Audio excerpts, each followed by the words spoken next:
When the grass moves, the hunt may already be over. You don't hear them, you don't see them, and by the time you do, it's already too late. Every single day across the open plains of Africa, one of the most perfectly engineered killing machines on this planet is watching, waiting, calculating, and in my opinion, nothing, absolutely nothing in this natural world combines intelligence, patience, and raw physical power quite like the African lion on the hunt. This is not a story about a cute animal at zoo. This is the story of predator that has terrified humans, wild beasts, and buffalo for over a million years, and it still does.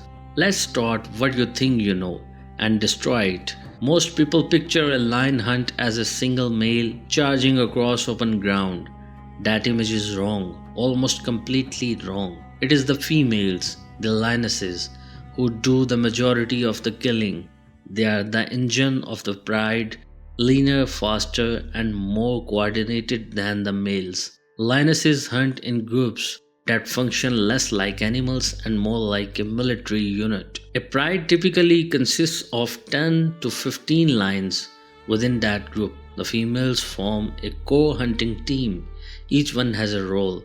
Some are flankers, they spread out wide, cutting off escape routes. Some are chasers, they push the prey towards the center. And then there's the closer, the lioness who delivers the final blow. What makes this even more dangerous is the communication. Lions coordinate their hunts using body posture, eye contact, and subtle movement, all in complete silence. There is no roar during a hunt, no warning, just grass, wind, and shadow. I believe this level of coordination is what separates lions from almost every other land predator on earth. This is not instinct alone, this is learned strategy passed from mother to daughter, refined over thousands of years. The Serengeti, the Maasai Mara, Hawange National Park, these are killing fields and they are active every single night. A lion can spend up to 5 hours stalking a single target before making its move. 5 hours in silence, belly low to the ground, moving only when the wind shifts, freezing completely when the prey looks up. Their tawny coat is not just beautiful, it is a weapon against the dry golden grass of the savannah. A lioness at 30 meters is almost completely invisible. Rangers in the Maasai Mara have reported walking within 10 feet of a crouching lioness and not seeing her until she moved. Here's what makes the stalk too terrifying. The lion is not just hiding from the animal, it's hunting. It's hiding from every animal in the area because if one zebra, one impala, one bird gives them alarm call, the entire hunt collapses. So the lioness must manage her presence across any entire ecosystem at once. In my opinion, this talk is the most underappreciated part of the hunt. Everyone talks about the chase, but the real skill, the real danger, lives in those silent hours before anything moves. Now here's a number that should stop you cold. Lions have a hunting success rate of only around 17 to 19% when hunting alone. But when a coordinated group of lionesses hunts together, the number jumps to over 30%. Some studies of experienced prides in the Serengeti have recorded success rates as high as 58% in ideal conditions. That means in a good night, more than half of everything they chase dies. The charge lasts on average 3 seconds, that's it. From full sprint lunge to contact 3 seconds. And in those 3 seconds, a lioness covers up to 50 meters at speeds reaching 80 kilometers per hour. But here's what most wildlife documentaries won't tell you: the charge is not the most dangerous part of the hunt for the prey. The most dangerous part is the half second before the charge. When the lioness shifts her weight, lowers her hindquarters, and her pupils dilate to full black, because at that precise moment, the prey's nervous system is already behind.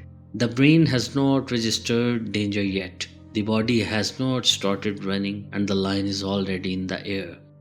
What makes this even more dangerous in the physical engineering behind the attack.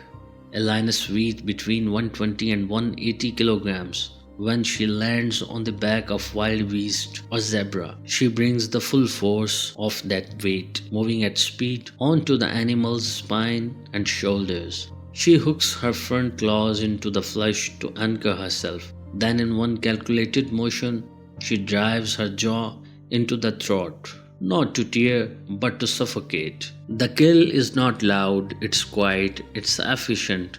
The prey is held down, unable to breathe until it stops moving. I believe that moment, this silence at the end of a chase, is one of the most sobering things in the natural world, because it reminds you that nature has no mercy, it only has function. Every year, lions kill an estimated 200 people across sub-Saharan Africa. That number is considered conservative by most wildlife researchers. Attacks go unreported in rural communities.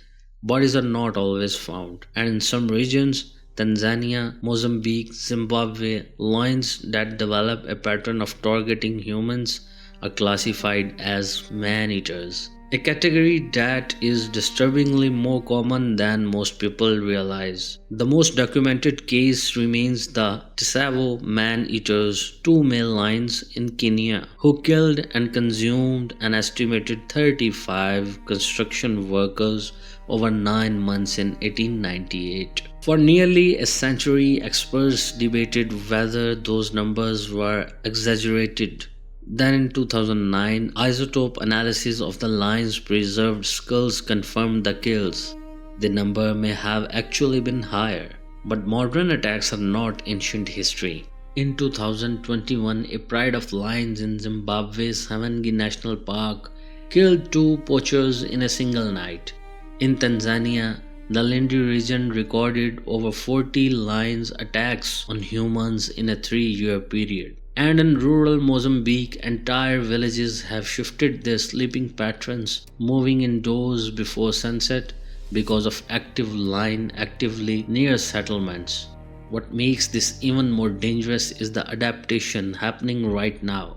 As human settlements push deeper into lion territory, lions are learning. They are observing human patterns, identifying weak points in fencing, testing boundaries. In some recorded cases in Tanzania, lions have been documented waiting outside the same homestead on multiple consecutive nights. This is not random predation. This is strategic behavior, and in my opinion, this is the detail that should genuinely concern us. Now let's talk about the male. The mane is not decoration. It is armor specifically evolved to protect the throat and neck during fights with rival males. Fights that are among the most violent animal confrontations on earth. 2 male lions fighting over territory or a pride can inflict injuries that would kill most other animals. Bites to the spine, claws raking across the face. These fights sometimes last over an hour and frequently end in death. The male lion's role in the hunt is more specific than people think. While lionesses handle most of the hunting, male lions are essential for taking down the largest prey: Cape buffalo, young hippos, and giraffe. A full-grown male can exert over 650 pounds of bite force. That is enough to crush bone. And here is the piece that most people find genuinely disturbing: when a new male takes over a pride, he kills every cub that is not his own. Not occasionally, not rarely, routinely. This behavior, called infanticide, triggers the females to come back into reproductive cycle within weeks. It is cold, calculated, and biologically effective. I believe it is one of the most confronting behaviors in nature precisely because it is not violent rage, it is strategy. The male lion does not kill out of anger.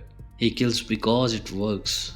In the wild, a lion lives between 10 and 14 years. That sounds like a reasonable lifespan until you understand what those years actually involve. A male lion may fight off viral challenges every 6 to 12 months. A pride's territory, which can span 260 square kilometers, must be patrolled, scent marked, and defended continuously. Food is never guaranteed. During drought years in East Africa, lions have been documented going 4 to 7 days without a successful kill. And then there's the prey itself. Buffalo kills lions regularly. A Cape buffalo weighing 800 kilograms, cornered or wounded, will turn and charge. It will drive its horns upward under the lion's rib cage. Every experienced safari guide in southern Africa has a story. Lions don't always win. What makes this even more dangerous for the lion is the growing human footprint.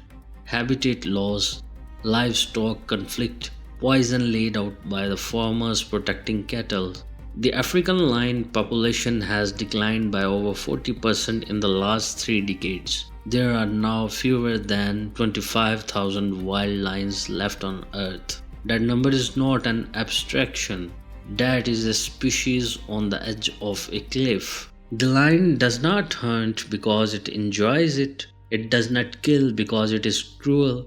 It does it because every single day survival demands it. The grass is never just grass. The silence is never safe. And out there, right now, somewhere on the African plain, a lioness is already in position, already watching, already waiting. In my opinion, the lion is not just a predator, it is a mirror. It shows us a world that operates without compromise, without sentiment, and without pause. This is the raw reality of nature. Subscribe to Wild Labs for more untold stories from the wild.